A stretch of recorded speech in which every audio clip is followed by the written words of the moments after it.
Hi everyone, welcome to Principles of Macroeconomics. This is our first lecture for the semester and we're going to start with Chapter 1, an introduction to economics. And so we'll do a little bit of first day kind of stuff, talk a little bit about expectations for the semester, assignments, the schedule, that kind of thing. And then we'll get into our first chapter. And our first chapter is a pretty easy lift, especially if you have any exposure to economics at all. It's just the first chapter in our textbook, that OpenStax Macroeconomics Principles textbook, where we'll just be kind of talking about the very, very basic ideas of economics, what it is, why we care, the difference between microeconomics and macroeconomics, and then just some of the basics of how economists answer questions and do research and test hypotheses and how the science of economics works. And then we'll talk a little bit about some of the basic economic systems, a couple of terms will come up, and that'll be it. So it should be a pretty easy intro. So what I'm going to do right now is pull up a couple of things. I'm going to pull up our syllabus and the lecture slides for today. Both of these are posted in your Canvas account and you can find them there. And then we'll get started and we'll go through those slides together. Okay? All right, so here we are getting started with our week 1 slides. And the first thing we're going to do is just kind of go through an overview of the class, what our expectations are, responsibilities of my responsibilities to you, your responsibilities to me for successful completion, what the goals of the class are, and how you earn your grades, the method of evaluation, and just an outline of the semester. And then we'll get into Chapter 1. And like with most textbooks, Chapter 1 is going to be a little bit straightforward and pretty easy and just give us an overview of the material. So the first thing I want to go through is the syllabus and the textbook. The textbook we'll be using is OpenStax Principles of Macroeconomics. There are 3 editions out now. I have a physical copy of the 2nd edition. You do not need to get a physical copy. The reason I use this textbook is because it has, it's a free online textbook. So you can access it for free at any time. If you register, I believe you can make notes and highlight. And so it's just a really great, affordable resource for students. The online textbook is in its 3rd edition, but there's not a lot of difference between the 2nd and the 3rd edition. The main difference is they've just updated some numbers. So you might notice examples have more or less up-to-date data or slightly different numbers, but as long as you're consistent, you should get really great outcomes, whether you're using a physical textbook or the ebook, which you can get anywhere. So that's the first thing, and the book is, of course, just linked right here on my slides. I'll always have the links live for you, so you can go through and kind of do that on your own if you're in Canvas and want to go through those slides. Which brings us right up to Canvas. Because this is a fully online asynchronous course, Canvas is going to be your home for this class. We are not going to meet in person, although I will make myself available at the Davis Center if anybody wants to meet for a kind of informal office hours or to review things. That's always an option. But otherwise, everything is going to be in Canvas. So announcements in Canvas, links to lecture slides, links to lecture videos, links to the textbook, homework assignments, all of your evaluation, discussion posts, quizzes, exams, all of that will be done in Canvas. So you want to make sure that you go through, there is some introductory Canvas stuff in the first module before you get to Chapter 1 stuff. So you've probably already looked at all that, but there are a lot of resources there for you just to give you information you might need for how to work Canvas. And one of the big things I like to tell students of any level of experience is to check on your notification settings, because I found that for students, having the right notification settings that match your preferences really helps make Canvas a useful tool for you. So if you are someone who is going to be checking Canvas every day, no matter what, you might not need a lot of notifications. Maybe you just need to know when something has been graded or when there's an announcement. On the other hand, if you're busier, you might not have Canvas on your phone, something like that, then getting periodic, more frequent notifications might be useful for you, just to make sure you're not missing anything, maybe a reminder for due dates and that kind of thing. And so really one of the things that I think is really important is for you to know yourself well enough to know which kinds of notifications will be the most useful and productive for you versus too many notifications stressing you out and causing anxiety, or too few notifications meaning that you're missing out on important information or important deadlines. So do make sure that you get Canvas to work for you, because it is a tool, so it should be working for you. In terms of assessment, I can show you where that is all of this information is in the syllabus, which is also posted in that first introduction module on Canvas. But the way I'll be assessing your progress in this class is going to be with 3 main kinds of assignments. We'll have homework quizzes, which every chapter is going to have a quiz that just reviews the key terms, the big ideas, and that kind of stuff. They'll all be different. There'll be a lot of multiple choice, but there'll be some other kinds of questions in there to try and keep it interesting and stimulating. And all of the quizzes are going to be timed, and you'll get 2 attempts, and then Canvas will automatically record your highest score. So if you did great and then you went back and you didn't do so well, that's okay. That happens. The highest score is the one that'll be recorded. If you go through and you didn't do great, then that's a great opportunity to go back. Check your notes, check the slides, check the textbook, check the lecture video, and then go and give it another try and bump that score up. Another way we will do evaluation is with graphing problems. And this might be a little different from other classes you've had, but with, here, it's all kind of explained here in this assessment and evaluation slide. Graphing is a really important part of economics. And so one of the things we miss out on a lot with online classes is that graphing component.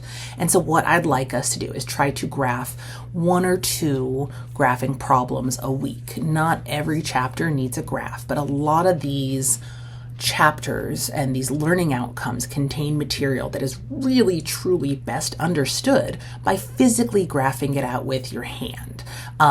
Graphs are math pictures, right? And math is the language of economics. And so when we are going through and graphing these models, it really helps to understand what's going on. So it's not just all up here, but it comes down here to a deeper level of understanding that we can really relate to. And that's really what the goal for me is in this class, because I know not all of you are going to go on and study economics somewhere else, but economics is relevant to our daily lives. And so I'd love it if you could internalize and really understand some of these concepts so that as you move through the world, when something comes up, you say, oh yeah, I remember that from my econ class, and have an understanding of those things. And so graphing is really important, and we will have usually 2 graphing assignments per week where I'll ask you to graph something. I'll give you a video to show you how to do it, and those will be graded for completion, but also for accuracy. So you want to make sure to put some time and effort. And with those graphing problems, I truly think the best way is just to do it with paper and pen. You can use graph paper and fancy pens. You can just use the back of another piece of paper, a scratch paper, and a pencil, so long as it's legible. You can also use software to do it, but in my experience, the absolute worst software to generate graphs with is Excel. It sounds counterintuitive, but unless you have a data set that's going to give you the graph you want, Excel really doesn't do the kinds of theoretical model graphing that we are going to be doing in this class. So anytime when you can draw something, that will work better. And that's just my personal experience as somebody who has been generating graphs for classes and slides for years. That's my experience. So that'll be the other kind of assignment. And then we'll also have weekly discussion posts. It's a requirement. I know that if you've taken online classes before, you'll have these weekly discussion posts, and they've gotten to be a little bit tedious and routine. And so I'm going to try really hard to make them interesting and make them a little more fun, and make the engagement feel a little more organic and natural. But, I do have to evaluate you on these. And so it's going to be based on, did you participate? Did you respond? Did you say something meaningful? That kind of stuff. We'll also periodically have extra credit discussion posts for asking and answering questions, and those are not required by any means, but I think it's a nice way to generate a little bit of a sense of community in this very, very short time we have together, and also share information. If you have a question, probably someone else has that same question, and so if you ask it on the discussion thread, you're generating value for the whole class, and I'd love to reward value generation. So that's great too. So we'll have discussion posts, definitely one a week, and maybe a few others around exam time and right now while we're getting started on the semester. Which brings us to the fourth method of evaluation, which is exams. We have to have tests. We're going to have 2 exams in this class, a midterm and a final. There's a lot of material, and I would love to break it down more, but there is just so much going on that I feel like if I gave you more than 2 exams, it would be too much. So I think this is going to be the best way to kind of create an exam, a midterm, and a final in this 6 weeks we have with the material we have. They'll have very much the same structure and maybe even some of the same questions of the homework quizzes, but it's going to be longer. It's going to be 50 questions and 100 points, and it is going to be a single attempt.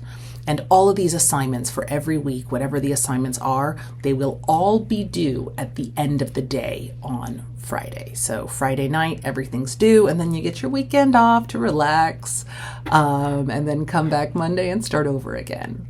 Of course, because this is online asynchronous, you do have the ability, I'll try to keep things posted pretty early so you can jump ahead if you'd like, and check things out. The next slide I wanted to show y'all is an overview of the semester. So this is the plan for where we'll be going through the material here. We're going to start with the chapter 1, which we're in right now. Welcome to economics. In chapter 2, we'll look at scarcity. Scarcity is sort of the underlying problem of humanity and economics. And so we'll talk about how scarcity works and how that motivates a lot of economic decision making.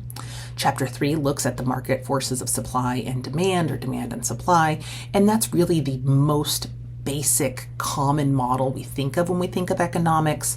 It is technically a microeconomic model. We'll talk about what that means a little bit later on in this lecture, but it's so essential that it is going to come up in our macroeconomics, and we'll see that immediately in chapter 4 when we look at labor markets and financial markets.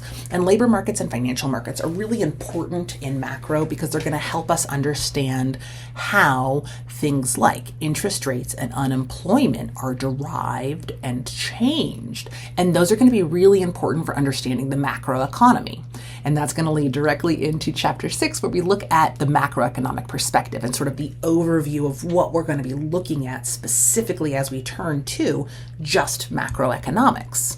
In chapter 7, we'll look at economic growth. Basically, that's going to be measured through gross domestic product. We'll talk about what that means, how it's measured, how it's altered, how do we create economic growth, those kinds of things. Then in chapter 8, we'll talk about unemployment, how unemployment is calculated, what that measure misses, what it gets right, what it gets wrong. And then we'll talk about inflation, how inflation is calculated. And again, what does it do right and what does it do wrong? Because none of these measures of economic activity are perfect. They all have shortcomings and leave things out. And then we'll have a midterm. The midterm exam will be that week. We'll have 2 chapters and then the midterm, and that'll be a nice way to hit the halfway point in the semester. The second half of the semester will be all macro and really building to our final big model. We'll be starting to look more at the sort of more discussed concepts in macroeconomics, things like international trade, and then we're going to add into our discussion of international trade capital flows. I'm not sure, we might do chapter 10 first or chapter 20 first. It'll be however it is in Canvas, but it'll all be in the same week. And that's really going to be helping us understand how trade and money are 2 sides of the same coin. And in the world of globalization, we are integrated with other countries and what that means and how economists view things like the balance of trade and capital flows and interest rates and those kinds of things. And then chapter 16 will wrap that all up by talking about how things like exchange rates alter capital flows and what that means for an economy's trade balance and economic growth. The next thing we'll do in chapter 5 is finally get to our big model, aggregate demand and aggregate supply. And this chapter is going to give us the model that helps us kind of contain the entire macroeconomy of a country. So we'll spend one chapter just looking at that, and then those next two chapters, 12 and 13, the Keynesian perspective and the neoclassical perspective, are just two different ways of thinking about and looking at that aggregate demand and aggregate supply model. And so those are going to really just help us review and deepen our understanding of chapter 11. And they're kind of short chapters, so that'll be nice because we'll really focus on aggregate demand and aggregate supply in week 5.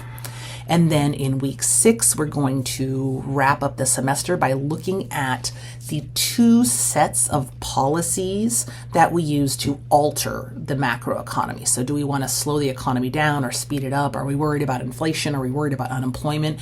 We're going to see how the government with fiscal policy and the Federal Reserve with monetary policy do alter our economic outcomes with those policy tools in that final week. So we'll look at government budgets and fiscal policy, and then we'll look at money and banking, monetary policy, and banking regulation as a way to really wrap it all up.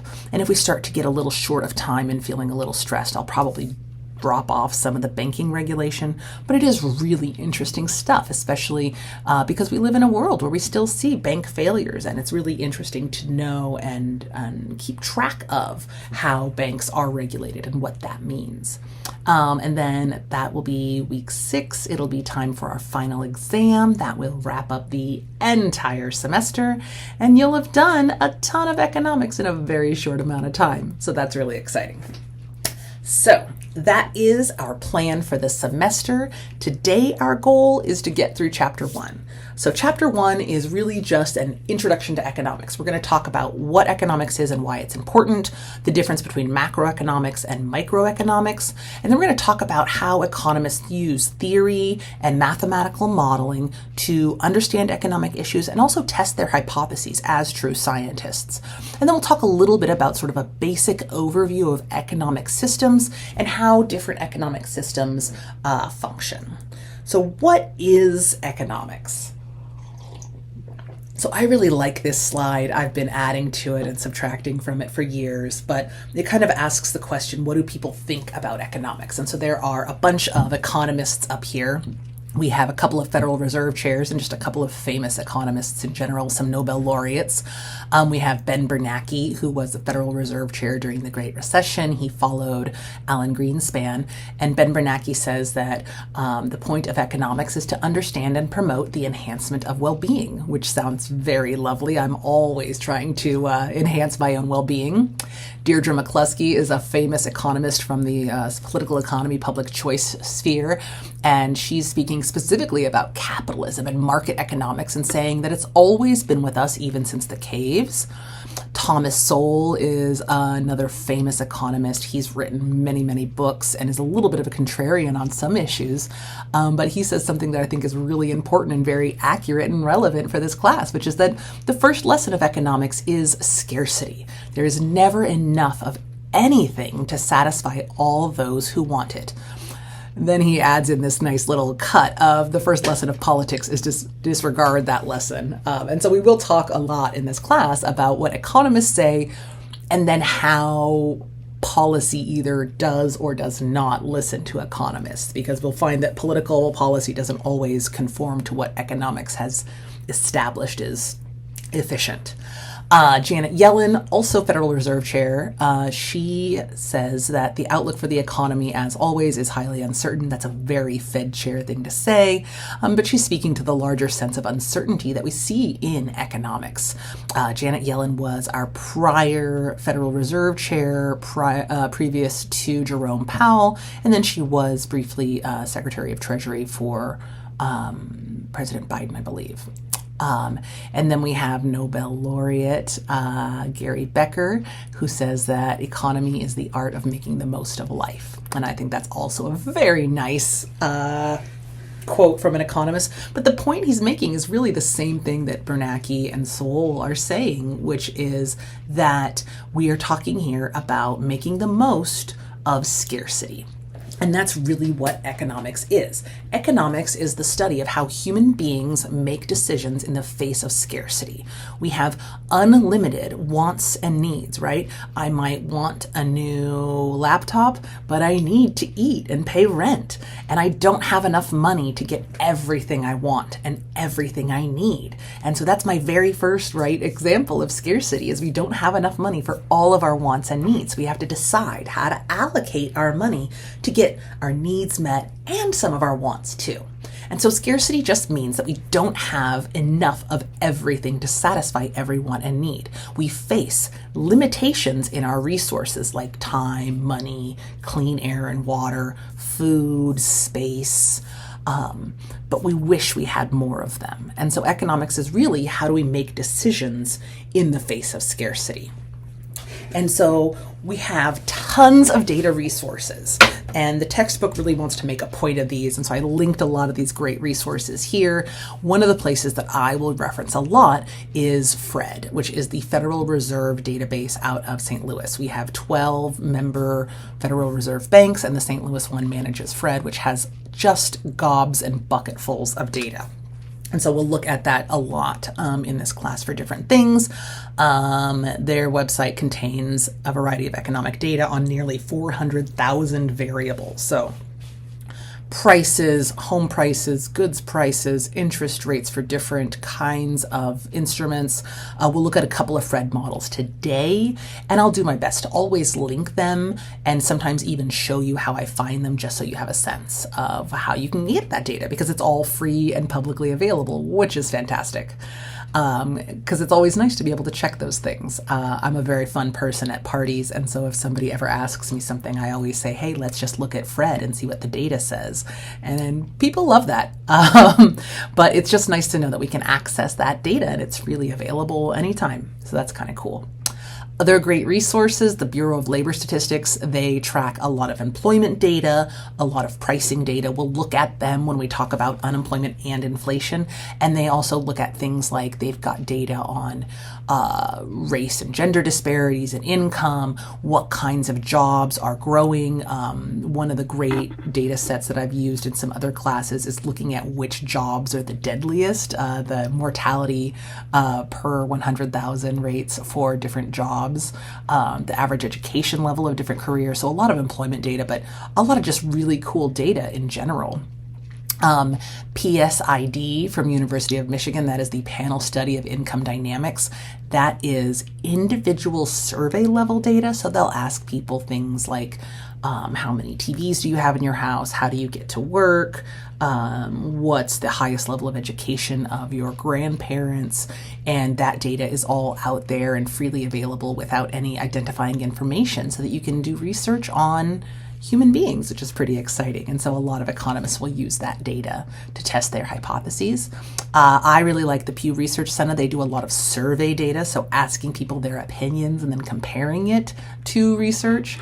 And then there's lots of really specific places you can get data, like the Prison Policy Initiative has data on incarceration rates and crime rates. You can get data from the Zillow has a lot of really surprisingly great housing data, so data on home prices, apartment prices, sizes, new builds, and those kinds of things. There's tons of data out there, and it's a really exciting thing when you start to dive into it. And then, of course, we have the U.S. Census Bureau, which collects data every decade on every person, a snapshot of every person in the United States at a given time, and there's a small subset of the U.S. Census Bureau that is given a much longer form of that census survey. And so we get a lot of detail too. So that's always a great source of data. And so economists use this data to try and answer our questions about how people and companies and countries deal with scarcity. And when we think about this study of economics, economics as it is not really a very old study. It's not a very old field of study.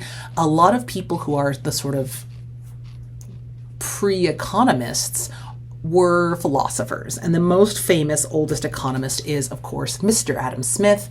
Adam Smith, in The Wealth of Nations, walked around and saw people in a marketplace and really wrote about things like the division of labor and how to make people more efficient, how to make more out of what we have, maximize our scarce resources, and those kinds of organization things that will come up a lot in economics. So he's really seen as the father of economics in many ways.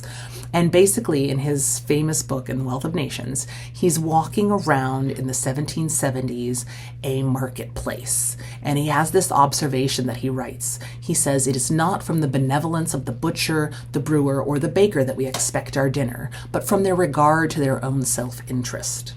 And what he means here is he's watching this butcher, right, selling meat, and this brewer selling beer, and this baker selling bread. And they're out there selling their goods at a reasonable price, and people are buying it. And what he's saying here is no one's doing that to be nice or generous or kind.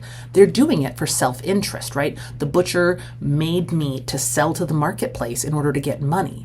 And then the customer is buying that meat and giving them money, giving the butcher money because they want it. And so it's all self-interest. But through the following of self-interest, this emergent order, this organization emerges from the ground up. And that's really amazing. And so Adam Smith saw this, and it's what we now think of when we talk about Adam Smith's invisible hand. And so what he's saying here is that people, by making self-interested decisions, create order, and this economic activity is organized as if by an invisible hand. And so the invisible hand concept might be something you've seen before, but it is one of the kind of big ideas in economics. This is a 60-second video reviewing it, 60 Seconds in Economics. I think these are pretty great, so we can just watch that real quick. And it's freely available online. 60-second adventures in economics. Number 1, the invisible hand. An economy is a tricky thing to control, and governments are always trying to figure out how to do it. Back in 1776, economist Adam Smith shocked everyone by saying that what governments should actually do is just leave people alone to buy and sell freely among themselves. He suggested that if they just leave self-interested traders to compete with one another, markets are guided to positive outcomes as if by an invisible hand. If someone charges less than you, customers will buy from them instead, so you have to lower the price or offer something better. Whenever enough people demand something, they will be supplied by the market, like spoilt children, only in this case everyone's happy. Later free marketeers, like Austrian economist Friedrich Hayek, argued that this hands-off approach actually works better than any kind of central plan. But the problem is economies can take a long time to reach their equilibrium and may even stall along the way. And in the meantime, people can get a little frustrated, which is why governments usually end up taking things into their own more visible hands instead. And so this debate that they're talking about at the very end there about Friedrich Hayek and hands-off, this sort of laissez-faire is how do we say it in French, approach. We'll talk about this when we talk about the trade-offs between Keynesian economics and the neoclassical view, because Hayek is a neoclassical economist. And so we'll see that play out. And I even have a rap battle video that I'll show you at the very end. So the invisible hand and Adam Smith's idea of how economic activity is best self-organized is a huge concept in economics, and we'll see it come up a lot throughout the semester. Another thing that comes out a lot throughout all economics, and will come up a lot in the semester, especially when we talk about trade, is this idea of division of labor. And we can apply this to lots of different situations, but the idea here is that when we focus on doing one thing, we can become very good at it, and that will make us more efficient than if we all try to do everything. And so this division of labor says, hey, if I focus on teaching econ, and you focus on building houses, and you focus on making clothing, we'll all get very good at those things, and that will make us more efficient. So we divide the labor up into different tasks to do different things, to produce different goods and services. And through that division of labor, we expect production, what we make, to get bigger, to increase. And the idea is that by dividing the labor out and dividing tasks out, we can specialize in something maybe that we are better at naturally or get better at through practice and experience. And that means we're producing more.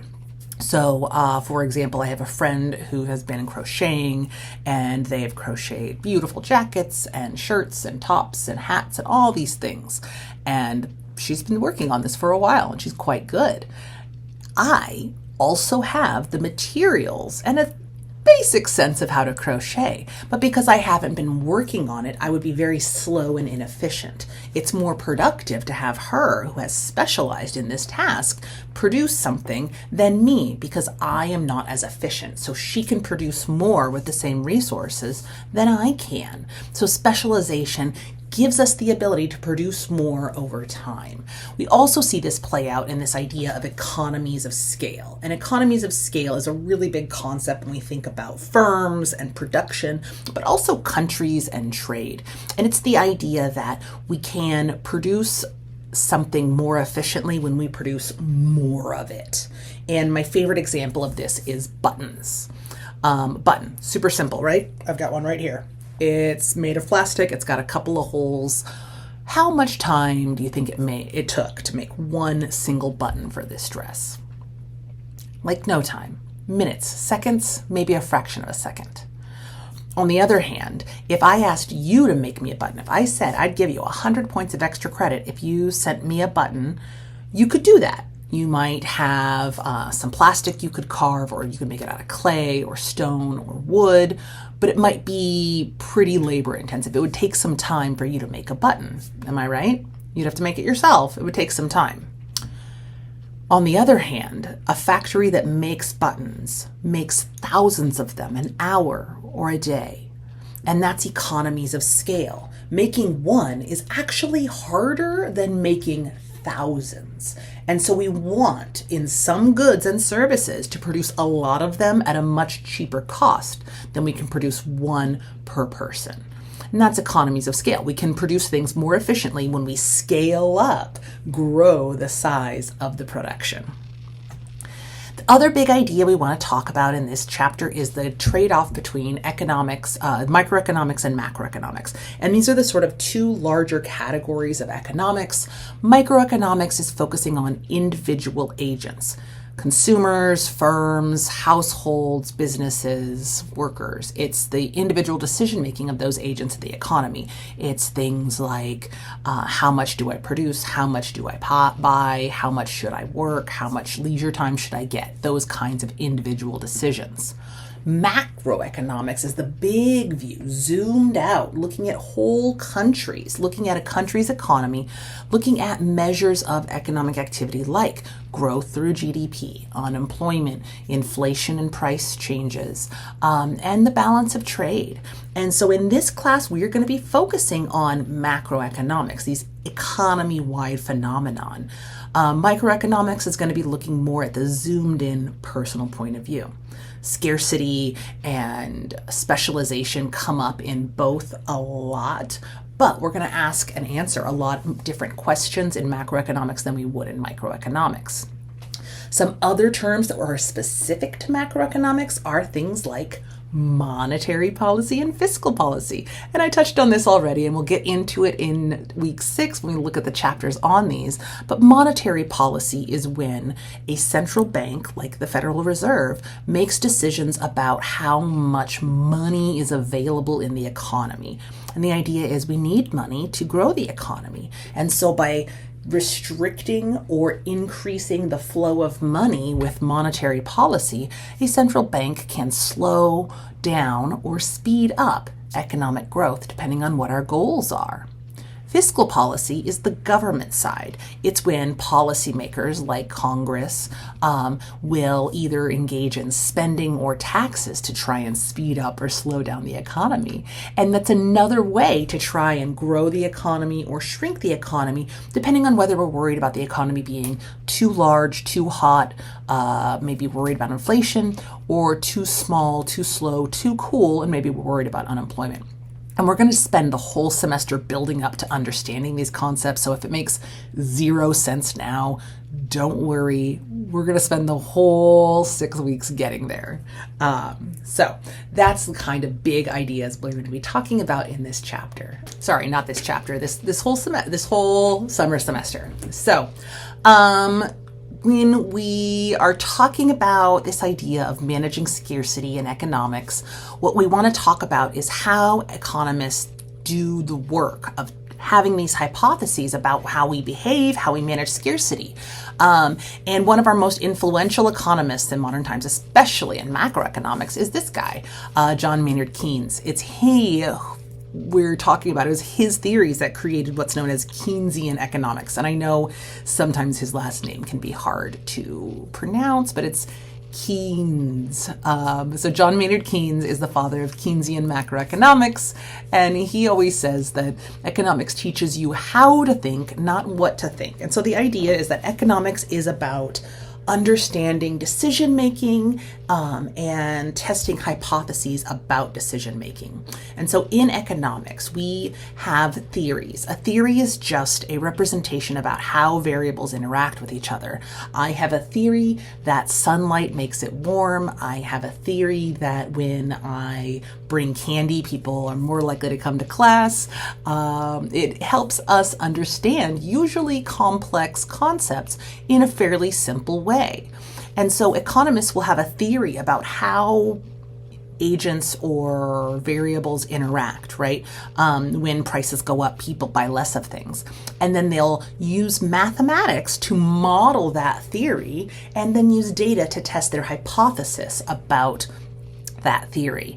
And so really economists do a lot of their research and a lot of their hypothesis testing in science with mathematical models. And a model is just a simplified representation. And I always think about a model being like a Maps app, right? You have a Maps app on your phone or your computer or your device, and you can zoom really close if you're walking down the street to your favorite coffee shop and see street by street, block by block. Or you can zoom way out if you're flying across country, or you're trying to figure out how to get from one country to another, or from one state to another. You're going to zoom way out. And a model is like a zoomed out picture. It doesn't have all the detail that reality has, but it still gives us a sense of how the elements interact with each other.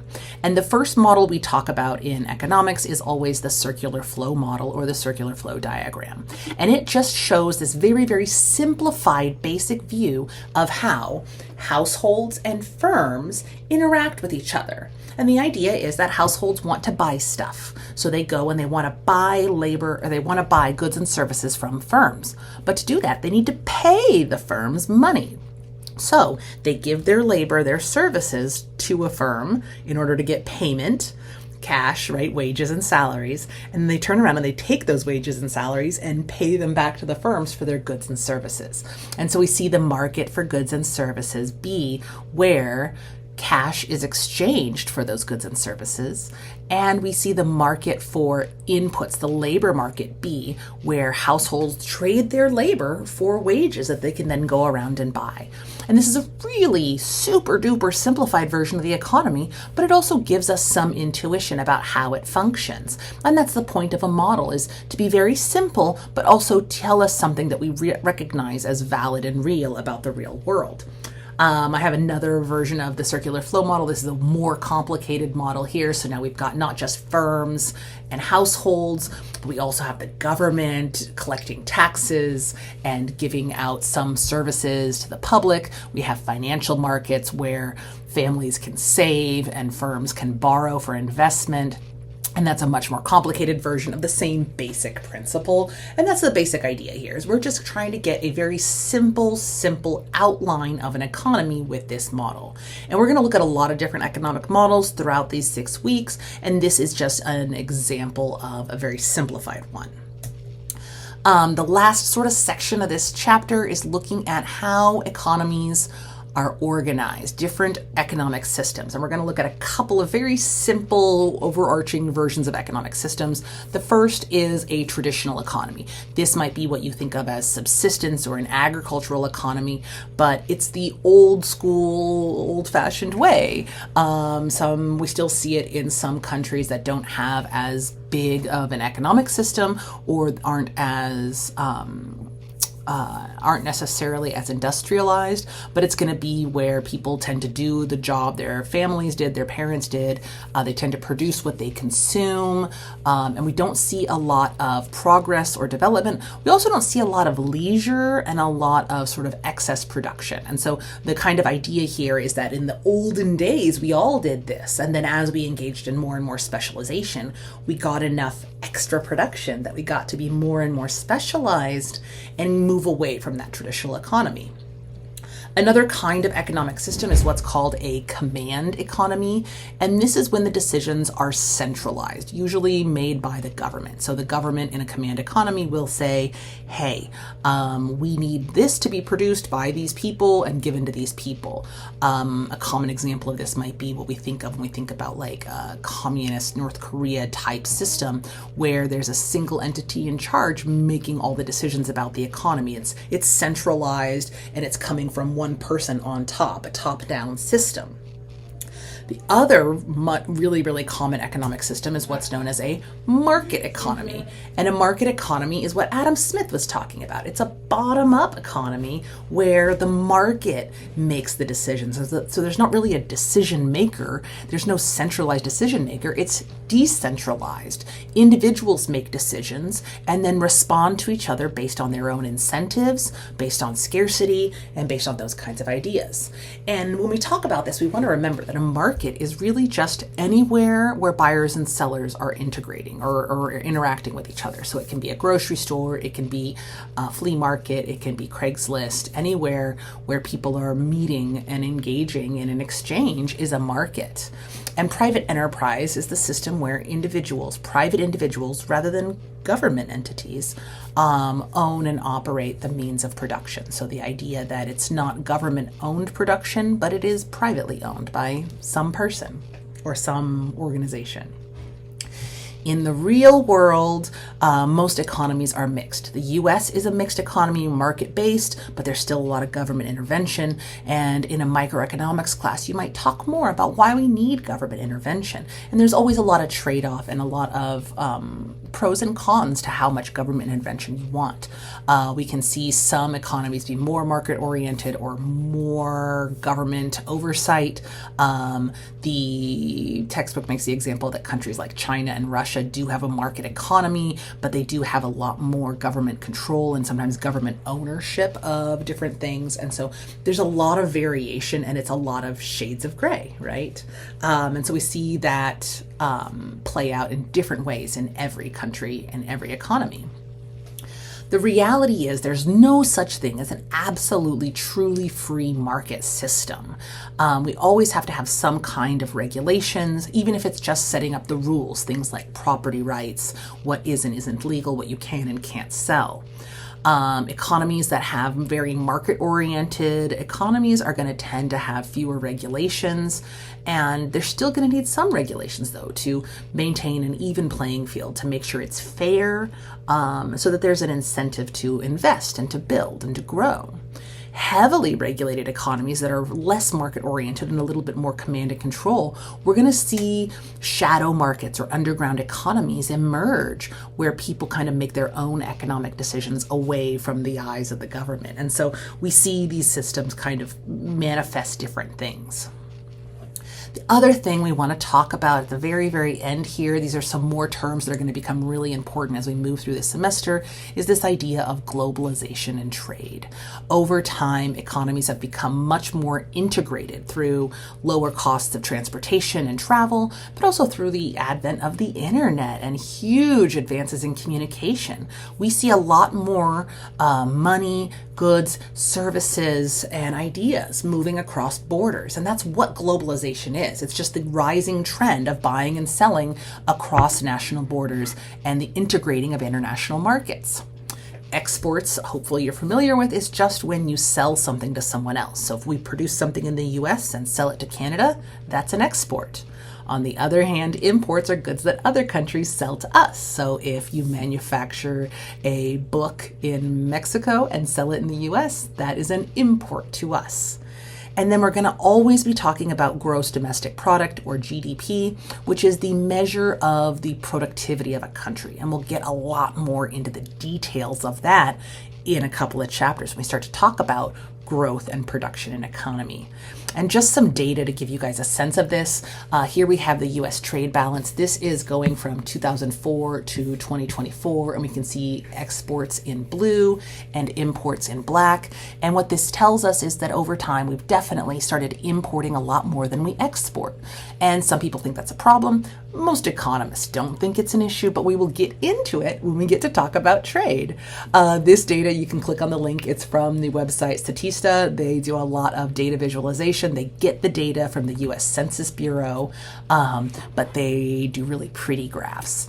The other place we can always go is, like I said, to Fred, the Federal Reserve. And here we can see the balance of trade, where we see that we actually have a negative balance of payments, meaning that we buy more from abroad than we sell. These gray bars are periods of recession. So this is the dot-com bust, this is the Great Recession, and this over here is the COVID-19 pandemic.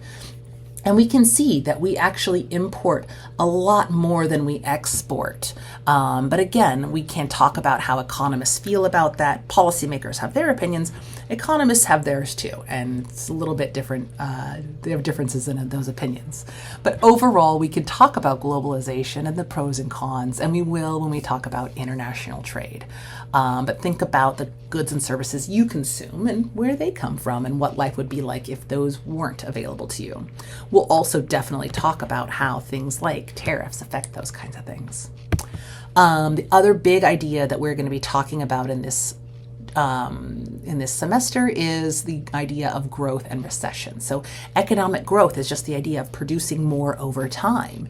And a recession is a period of negative economic growth. And so we're going to talk about how the economy moves, how it expands and contracts, what tools we can use to support the economy, and the debate about whether we should manage it or not. That was kind of touched on in that 60-second lesson in economics video. But what I can show you here is another graph from Fred. And again, there's the link. So if you click on, if you go and try to click on these slides, you can go to the Federal Reserve website and see, but you can see that overall the larger trend, even with all these little gray recession bars, has been an increase in economic growth, an increase in GDP. Even during the Great Recession, we see a dip and then growth. Even during the pandemic, a dip and then growth. And so overall, the US has experienced a lot of economic growth. So that's it for chapter 1. Hopefully it was painless and not too stressful. Just a little overview of stuff and a little bit of everything we're going to look at. Let me know what questions you have about chapter 1, what things you'd like a little bit of clarification on. And then the next couple of chapters are going to be some lectures I've recorded previously, but it's still going to talk about the same material, the same interesting stuff, the same stuff the textbook goes over. And so take a look at those. Let me know what you think. I'll see you on Canvas. I've also, remember, got office hours on Zoom on Wednesdays from 9:30 to 10:30. And I'm always open to meeting at the Davis site, at the Davis Center, if you'd like to meet in person to go over stuff. Next up is going to be chapter 2, looking at choice in a world of scarcity, really diving into that concept of scarcity. And then chapter 3, looking at the market forces of demand and supply. why and how this sort of very basic economic framework works, and so that we can use it and leverage it as we start to go back into talking about the macroeconomics and how the larger economy works. All right, that's it. Thanks so much for your time. Have a great rest of the day, and I'll see you next time.